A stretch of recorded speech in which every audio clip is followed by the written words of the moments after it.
This is the Yanni side, and it's important. It's important, yeah. I thought I had the Yanni more than the Bhakti, but you're full of Bhakti. But I'm not saying that your Yanni is not sharp. It could be, but it could be a bit sharper. There's a little more. There's a little more for you to come to see. That's all. And I don't mean you don't need to come to see, you know, more that there's not a me. That's seen. Otherwise, that love wouldn't be able to shine through like it does. But it's going to be very handy in your little toolbox to know what the mechanics of all this are. Yeah. It's quite a fucking amazing. Like, this is something. If you knew the percentage, and I mean this, if you knew the percentage of psychologists that I've got on my books, you wouldn't believe it. You would not fucking believe it. And they all got their masters. They're sitting here with me, and I'm fucking tearing them to pieces. And they're going, yeah. I said, look, yeah. They're great. They're fucking great students, especially a psychologist got as far as their masters. They're great students. They listen, they hear, they look. Anyway, you wanted me to repeat what I said. Okay, so here we go. From the moment you were born, there was experiencing happening. Okay, even just the experiencing of your lungs moving in and out. And they don't stop, you know, they're going, or your heart beating. Yeah, there's experiencing that was happening, yeah. But the experiencing of the heart beating is happening where? It's happening there. Okay. The experiencing of your lungs moving in and out is happening here. Which is a funny joke that I sometimes use when I'm out socially, when I don't know someone and they come up to me and they're trying to get social with me and they say, so what do you do for a living? I say, I just breathe in and out. What about you? What do you do for a living? I breathe in and out. What do you do? Anyway, I thought it was funny. So,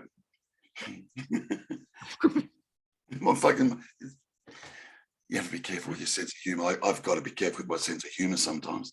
It's like my sense of humor is so innocent, but boy, can it fucking throw some people sometimes. And I'm roaring with laughter, and they're going, what, like, and I'm not trying to go, oh no, look, and then I go, oh fuck. So, the experiencing, the ing, the seeing, the hearing, tasting, touching, smelling, thinking, all the ing. That's the experiencing. What does that ever say about anything? What does the experiencing ever say? Indeed, can the experiencing say anything? It's just when the labels are applied. It's just, yeah. And so without the labels, you just have. Now the experiencing is the direct experience. Now we're direct. We've bypassed mind altogether. Now we're at the actual. No longer going through the filter of the mind, and then the mind giving its fucking version of what it thinks is going on. Yeah. So in terms of a person, well, there's me here, and you know, I've got a background, and I did this, and this, and you know, that's a whole fucking shitload of experiencing, isn't it? Right? Yeah.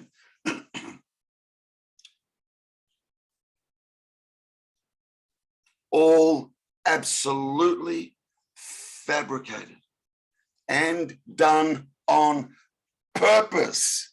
Fabricated on purpose. Oh, I can't wait for you to fucking come on, I need someone to play with. Come on. I'm kidding. half the time I'm not fucking kidding. Seriously. So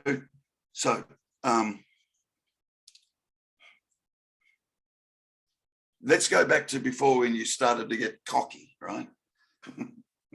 With the radical non-dualists. Yeah. They kind of bug me as well.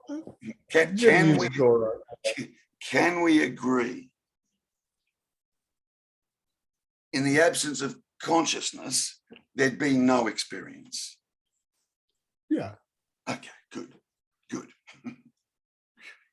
Pass that one. Because you jumped in, well, who is there to experience? Oh, no, don't do that. No, but I think I get that from the Lord Nataraj dance, that it's just dancing happening. Yeah, This whole dance of creation. Yes, so you've got another understanding there that I'm not even aware of. I don't know any of that. There's no Lord dancer having a dance. It's just the dance happening, and this is the dance happening. Yeah, so, sorry. No. So, but what you said was valid. It's valid, but we'll miss something else if throwing the baby out with the bathwater sort of thing. So, so if we can agree that to experience something, we better be conscious. Yeah. Just accept that for a moment. Yeah. All right. Yeah. Now, you're right here. You correct me anytime I'm wrong. All right. Right here, you are conscious or aware of thoughts. Fair enough. And you're not aware of my thoughts. You're aware of the thoughts that you're aware of. Yeah. Good. Okay. Now let's open it up a bit. Yeah? You are conscious of thought, correct? Yeah. We're not saying who is conscious, but we have to acknowledge that. Yeah. Yeah. Conscious of thoughts. Yeah. Good. Now, let's flip it and see what happens. We're going to flip it. You know, do you know what it's like? I'm not flipping it yet, by the way. I'm still, okay. Do you know what it's like to be conscious of thoughts? Do you know what it's like to be conscious of thoughts? Don't you dare say no, you don't, because you do. Yeah. You are aware of the thoughts arising. Yeah. Good. Now, get a little bit more into the experience of consciousness, not only thoughts that are arising in the experience. Now, come back a little bit, because I'm saying you are conscious of thoughts, yeah? So I want you to get into the experience now of just being conscious. And that's okay that you're still that you've also got tied in with that conscious of, but just come a bit closer to consciousness. And tell me when you are.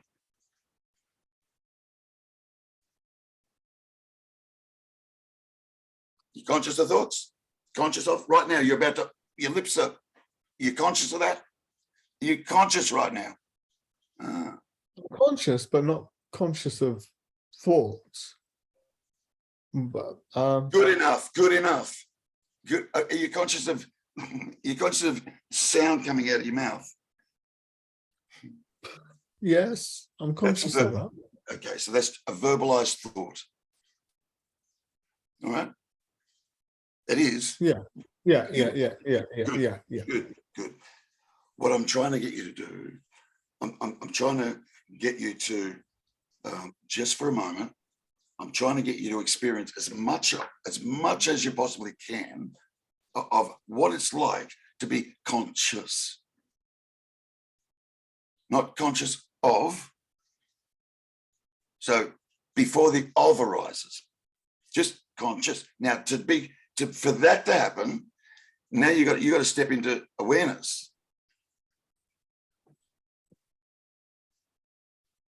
And then you become aware of consciousness. Just play with me for a second. Play with me for a second, okay? Now, do you know what it's like to be conscious? Good. Now we're going to flip it, okay? Remember, we have made a statement that to experience something, we must be conscious. Yeah. Good. And you know what it's like to be conscious, don't you? Yeah. Good. Now we're going to flip it. Is the mind conscious of this that's conscious of it? Experience it before you try and experience it. Is the mind conscious of this that's conscious of it?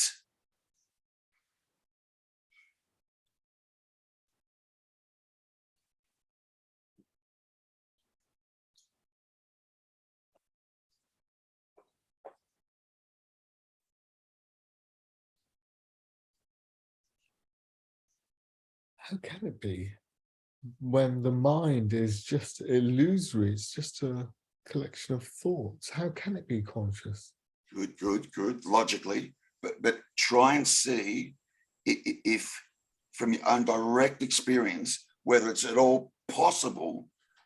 And I'm not saying it is or it isn't. I'm just trying to get you to go there. Is it at all possible that the mind is conscious of this that's conscious of it? Otherwise, it becomes an academic exercise. And I don't want it to be that. I want it to be experiential. Is the mind conscious of all of this? Is the mind conscious of consciousness?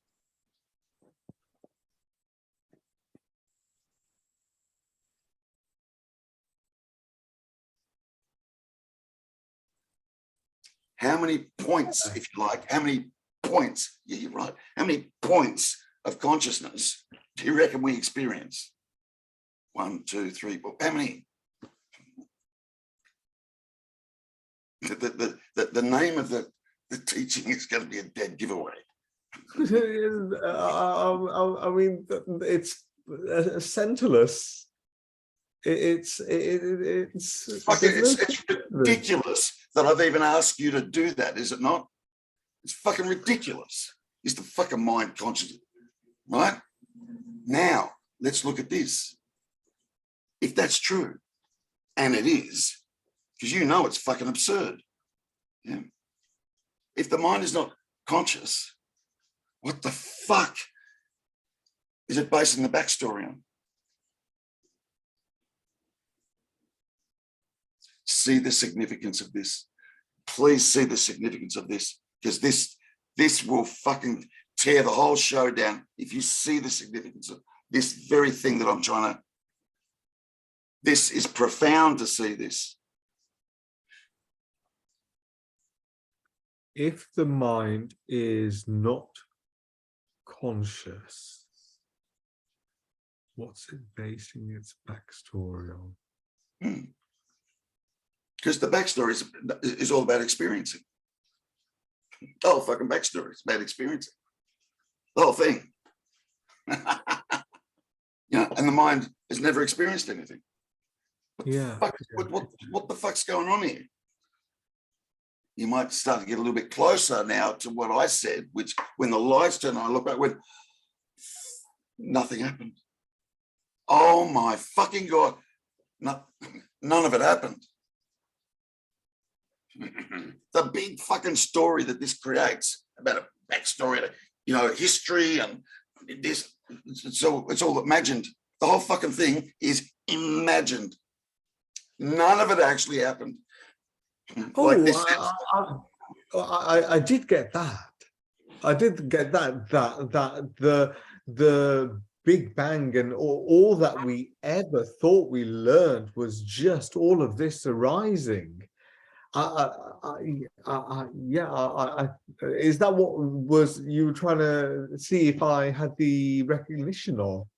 It's more around the direct experience of where are we experiencing consciousness? What is it? Where is it?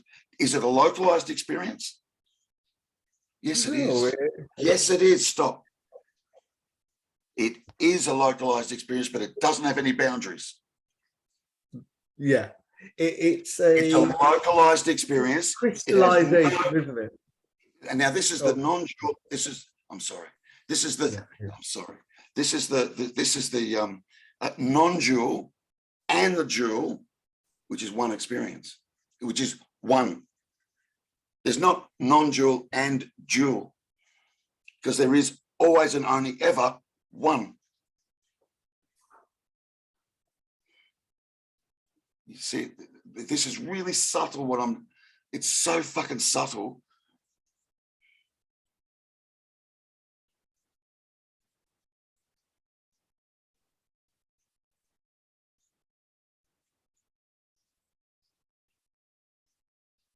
See, ultimately, what I'm trying to say, really, this idea about non-duality and this idea about duality, they're both a crock of shit.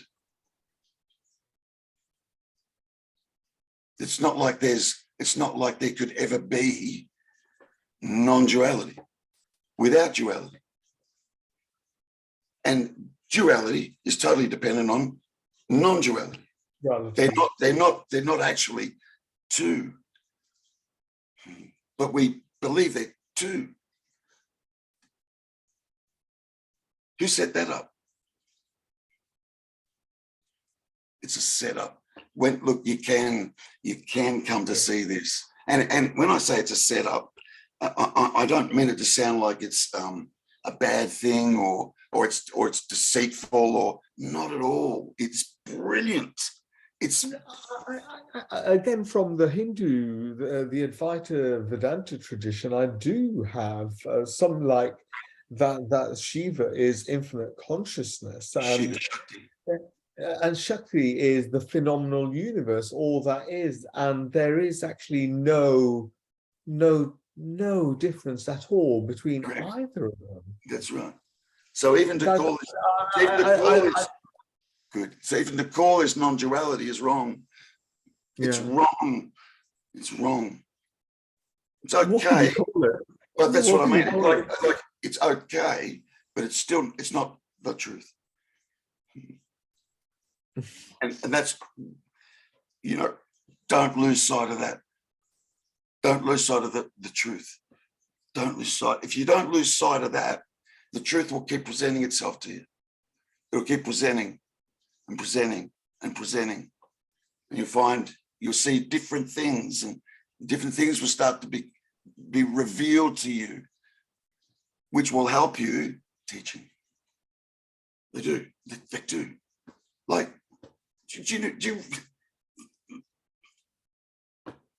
fuck. If the mind is not conscious, it can't experience anything. The whole backstory didn't happen. And the me is the so-called character is totally dependent on that being real, being something. And it's nothing. It's no thing. It's nothing.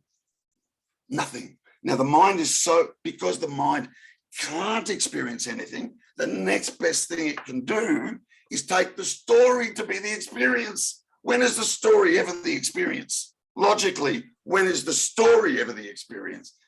The story is always about the experience. It's a fucking big story. Yeah. It's funny. It's funny.